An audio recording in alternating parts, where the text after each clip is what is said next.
안녕하세요. 산가람입니다. 자, 오늘은 어, 야생 그 복분자 아시죠, 그죠? 재배하는 거 말고요. 재배하는 복분자는 벌써 지금 다 익을 때가 됐고요. 야생에서 자생하는 복분자를 찾아 나왔습니다. 근데 아우 너무 덥습니다. 그래서 잠시 이 계곡물을 보고 가려고. 엄청 시원하게 생겼죠, 그죠? 보세요. 날씨가 요즘 너무 덥습니다, 그죠? 근데 이 산 속에 계곡 쪽은 그래도 조금 덜합니다. 손을 한번 담가 볼까요? 아이고, 이야, 아, 시원합니다. 이야, 물소리가 너무 좋습니다. 자, 잠시 후에 뵙겠습니다. 우선 야생 복분자 나무를 찾아야 하는데요. 자, 야생 복분자 나무를 찾으시려면 주로 상기슭에 다소 섭이 많고 햇빛이 잘 드는 겨울 근처라든가 인도 주변 등 그런 곳에서 많이 자생을 합니다.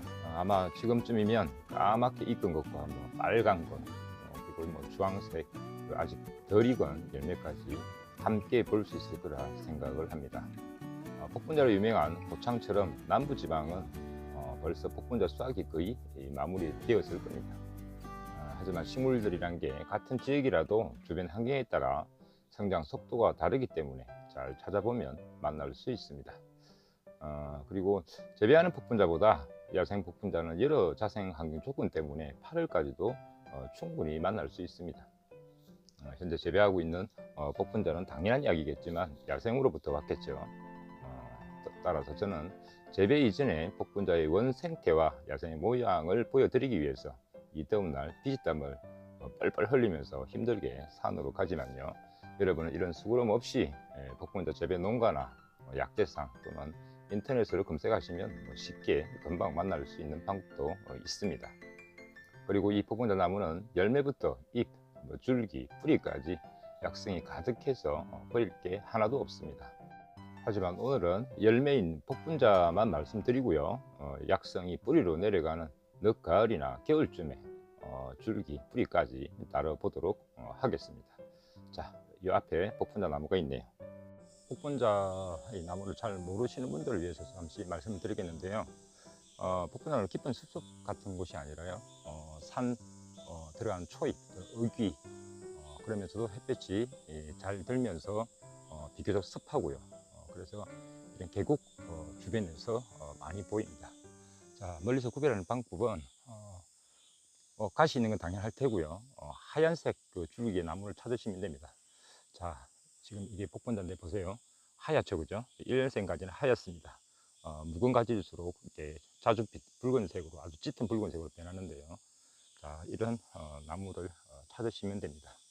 자, 그러면 이건 1년생이고요. 자, 묵은 줄기 보세요. 자, 보면 묵은 줄기 보이는데, 자, 그럼 이렇게 보시면, 자, 아주 그 자줏빛이죠, 그죠? 복분자 나무의 특징은, 자, 보면 1년생 어린 가지는 보세요. 자, 보시면 이렇게 긁어보면 이렇게 분이 벗겨지죠, 그죠? 고삼이라는 거 아시죠, 그죠? 고삼도 역시 마찬가지로 이렇게 벗겨보면 이렇게 하얗게 분이 벗겨집니다. 자, 그러니까 당연히 옆에 보세요. 자, 야생 복분자가 이렇게 달려있죠, 그죠? 야, 아주 지금 이 정도면 약으로 쓰기에 괜찮습니다. 조금 더 새파라면 좋은데요. 이 정도요. 이 정도면 아주 새파랗죠, 그죠? 조금 더 열매 크기가 약간 이건 좀 더 크면 좋고요. 여기는 색깔이 지금 약간 발갈수름하게 변해가고 있습니다. 하지만 이 정도도 약으로 쓰기도 좋습니다. 자, 이게 아이고, 저 위에는 보니까 보세요. 이야, 좀 멀어서 보이신지 모르겠는데 보세요. 저기 보세요. 뭘까요? 예, 다래입니다. 다래. 이야, 예쁘게 달려있죠, 그죠? 자, 위로. 자, 가을이 되면 알알이 아주 달콤하게 익어갈 겁니다. 자, 모루랑 다래랑 할 때 다래죠, 그죠? 자, 이렇게 한번 보세요. 아이고, 아주 맛있게 익어 있습니다. 자, 보세요. 이야, 예쁘죠, 그죠? 야, 맛있게 헹궈졌습니다. 저 보세요, 저쪽. 야, 보세요. 야, 먹음직스럽게. 아. 자, 이렇게 돼요. 군침 돌게 생겼죠, 그죠? 이야, 엄청 달렸습니다. 따면서도 막 이렇게 군침이 넘어갑니다. 자, 보세요. 아유, 잘 익었습니다, 그죠? 이야, 자, 먹어보겠습니다.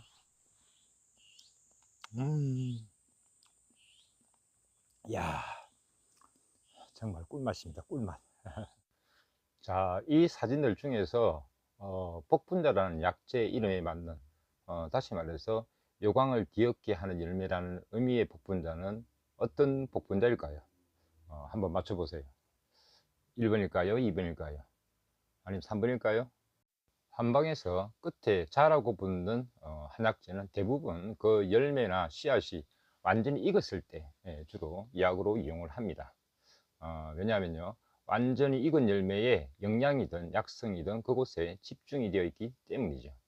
하지만 그렇지 않은 경우가 있는데요, 그 대표적인 것이 이 복분자와 상심자, 다른 말로 뽕나무의 열매가 있습니다.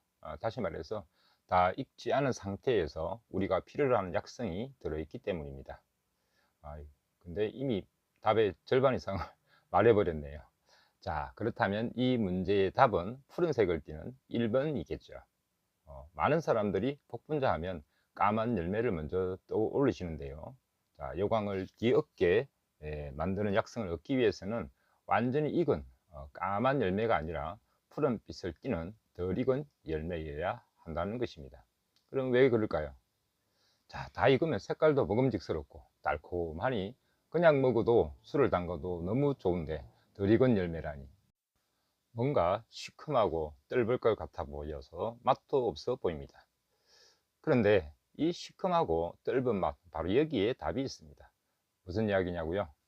자, 다시 말해서 이 시큼하고 뜰은 맛 속에 요광을 뒤엎는 비밀이 숨어 있다는 겁니다. 쉽게 말씀을 드려보면요, 자, 어떤 약재에서 신맛은 우리 몸속에 들어가면요, 풀어진 용수철을 꽉 누르듯 수축작용을 통해 탄력을 줍니다. 자, 그것이 장기라면 장기의 탄력을, 근육이라면 근육의 탄력을, 혈관이라면 혈관의 탄력을 줍니다. 자, 이것을 맛에 따른 약의 작용이라고 합니다. 자, 떠올려 보면요, 어린 시절 감기 등으로 아프다고 약국에서 부모님이 가루약 가져가서 먹어보면 대부분 어떤 맛이 났는지 기억나세요? 예, 아마 대부분 쓴맛이 나서 쓰다고 고개를 절레절레 흔들면서 도망 다니던 그런 기억 나시죠? 약재로 예를 들면 익모초 등이나 주변에서 흔히 볼 수 있는 매우 쓴 약재들을 생각해 보시면 금방 이해되실 겁니다. 이 쓴맛이 강한 성분은 우리 몸에 들어오게 되면 대부분 염증을 치료하는 염증치료제로 또는 열을 내려주는 해열제로서의 역할을 합니다. 그래서 한의원에 가서 약을 지을 때 보약에 비해 병증에 따른 치료약이 훨씬 쓴맛이 많이 나는 이유입니다. 그래서 자주 들어보셨겠지만 이런 속담까지 있습니다. 입에 쓴 약이 몸에는 이롭다. 즉 양약고구라는 말이 이래서 생긴 겁니다. 그럼 까맣고 달콤하게 잘 익은 복분자의 단맛은 우리 몸에 들어가면 어떤 역할을 할까요? 단맛은 기본적으로 우리 몸의 에너지원을 채워주는 보약의 역할을 합니다. 다시 말해서 당 성분은 기본적으로 기운을 나게 만드는 등의 에너지 대사에 관여를 해서 그 주된 역할을 하는데요. 자, 우리가 기운 얻거나 피로할 때 주로 무엇이 당기죠? 그렇죠. 달달한 맛이 당깁니다. 우리 몸에서 에너지가 부족하기 때문에 몸이 알아서 반응을 하는 거죠. 자, 이처럼 어떤 약재이든 그 맛은 그 약의 주된 작용이나 역할을 결정하게 됩니다. 맛이 약성을 나타내는 하나의 지표가 되다니 참 재밌으시죠? 그리고 기억하실지 모르지만 예전에 중국의 올림픽 대표 선수들의 숨겨진 비법의 기록이 이 오미자였다는 사실에 세상이 떼들썩 한 적도 있었습니다. 자, 오미자가 무슨 맛이죠? 예, 시큼한 맛입니다. 시큼한 맛은 무슨 역할을 한다고요? 예, 몸에 탄력을 줍니다. 거기에 젖산 축적을 방지해서 쉽게 피로해지지 않게까지 만드니 올림픽에서의 좋은 기록은 당연하다고도 할 수 있습니다. 그리고 더욱 놀라운 일은요. 자, 이 신맛이 노벨 생리학상으로 이어집니다. 이 무슨 또 이야기냐고요? 자, 1953년에 영국의 생화학자 크레버스 박사라는 분이 신맛의 핵심 성분인 시트르산이 우리 인체의 젖산 축적을 막아서 피로 회복과 그리고 노화를 방지한다는 일명 시트르산 회로 이론이라는 것을 발표를 하게 됩니다. 자, 그 논문으로 노벨 생리학상을 수상하게 됩니다. 자, 그리고 생로병사의 비밀에도 등장했던 이 신맛, 정말 대단한 맛이죠. 자, 여기에 대해서 이러한 신맛의 종류들은 스트레스를 해소시켜주고요, 혈압도 낮춰주고, 또 때로는 진통작용까지 하는 것으로 잘 알려져 있습니다. 우리 주변에서 쉽게 만날 수 있는 신맛의 대명사 무엇이 있을까요? 자, 일본의 대표적인 장수식품인 우메보시 아시죠? 자, 그 우메보시의 원료이기도 하고요, 우리나라에서는 엑기스나 효소의 재료를 많이 이용하는 매실. 자, 그리고 예전에 TV에서 그 대장금 아시죠? 그 장금의 어머니가 궁궐 한 귀퉁이에 땅에 묻어두었던 잘 숙성된 감식초 등등 아주 많습니다. 신맛과 친하게 되면 어떻게 된다고요? 오래 젊음을 유지하면서 건강하게 살 수 있습니다. 자, 그리고 다음은 떫은 맛인데요. 떫은 맛은 대부분 성숙하지 않은 과일 등에 들어있는 탄닌이라는 그런 성분 때문에 나는 맛인데요. 대표적으로 포도주의 떫은 맛은 아주 귀중한 식미로 인정되고 있죠. 자, 이 맛은 우리 몸에 들어오면 몸에 꼭 필요한 성분들을 빠져나가지 못하게 꽉 붙잡고 있는 그런 역할을 합니다. 쉬운 하나의 예를 들어보면요, 약간 덜 익어서 떫은 맛이 나는 감을 많이 먹으면 어떻게 되죠? 예, 변비에 걸립니다. 반대로 설사를 하는 사람이 그런 감을 먹으면 설사가 끝입니다. 왜 그럴까요? 조금 전에 말씀드린 것처럼 이 떫은 맛이 필요 이상으로 수분을 빠져나가지 못하게 꽉 잡고 있기 때문입니다. 자, 그리고 그 유명한 감꽃차의 주된 약성도 감꽃에 들어있는 떫은 맛으로부터 나옵니다. 떫은 맛이 그다지 기분 좋은 맛은 아니죠. 하지만 그 효능은 대단하다고 할 수 있습니다. 자, 정리를 해보면요, 결국 요강을 뒤엎게 만든다는 세찬 힘의 근원은 함유된 다른 성분의 작용도 있지만 무엇보다 덜 익은 푸른색의 복분자가 가지고 있는 신맛이 몸에 탄력을 주고, 또 떫은 맛이 꽉 잡고 있다가 필요할 때 꽉 찬 탄력이 한꺼번에 쏟아지면 요강이 안 뒤집어질 수가 없겠죠. 자, 이렇게 구한 복분자를 바로 햇볕에 말리거나 술을 담가도 좋은데요, 그보다 약성을 더욱 강하게 끌어올리는 방법이 하나 있습니다. 궁금하시죠? 자, 이렇게 파란 복분자를 구하시면, 자, 잘 씻고 자루 부분 등을 잘 정리한 뒤에 바로 햇볕에 말리거나 쪄서 말리지 말고요, 대략 하루 정도를 술에 담가 두었다가 햇볕에 말리시면 그 약성이 더욱 강해집니다. 그리고 알코올은 모두 말리는 과정에서 증발하니까 걱정하지 마시고요. 자, 이렇게 해서 말린 복분자를 6에서 한 대략 12g 정도를 넣어서 수시로 차로 마시거나 달여서 3개월 정도 꾸준히 드시면 비아그라를 능가하는 혈액순환과 고탄력의 힘을 느끼실 수 있습니다. 꼭 한번 해보세요. 혹 까맣게 익은 복분자를 이미 당금주나 효소로 담그셨다면 거기에 덜 익은 열매를 앞에서 말한 방법대로 해서 추가해 주시면 그 약성 또한 강해집니다. 그리고 이것이 남성에게만 좋을까요? 아닙니다. 어쩌면 여성에게 더욱 좋습니다. 나이가 들면서 생기는 주름이나 피부 늘어짐, 그리고 요실금 등 이렇게 탄력이 떨어져 생기는 현상을 부작용 없이 극복하거나 개선시켜 주는데 아주 효과적입니다. 물론 까맣게 익은 복분자 역시 훌륭한 성분을 충분히 그리고 많이 가지고 있습니다. 복분자를 포함해서 블루베리 등 딸기류라고 하는 베리류는 전 세계적으로 그 영양 성분과 효능이 이미 많이 알려져 있고, 뛰어난 건강 기능성 성분을 다량 함유하고 있기 때문에 그것 또한 다양한 방법으로 많이 섭취하시기를 권유드립니다. 자, 나이가 많이 들게 되면서 많은 분들이 신맛이나 특정의 맛을 음식으로 잘 못 드시거나 싫어하시는 분들이 많아지게 되는데요, 많이 드시면 좋지만 그것이 힘드시면 가급적 조금이라도 여러 다양한 방법으로 꾸준히 섭취하시는 것이 노화에 따라 더 많은 약에 의지하게 되는 악순환을 줄이는 방법 중 하나이고요. 자, 두뇌가 급격히 발달하는 성장기에 다양한 맛의 체험이 두뇌 발달에 중요한 요소가 되듯이 나이가 들어서 맛을 잃어간다는 것은 치매 등 두뇌 노화와 밀접한 관련을 가지고 있습니다. 자, 신맛 등을 포함하는 미각을 지키는 것이 곧 두뇌 건강을 비롯한 우리 몸을 건강하게 지키는 길이기 때문에 밥상머리에서 늘 하게 되거나 들어봤던 반찬은 골고루 먹어야 한다는 말은 균형 잡힌 영양분의 섭취를 넘어서요, 다양한 맛으로 지속적으로 두뇌를 자극하는 일이기도 합니다. 그래서 성장기보다 오히려 나이 들어서 정신과 육체의 건강을 위해서 꼭 지켜야 할 밥상머리 잔소리가 아닐까 생각을 해봅니다.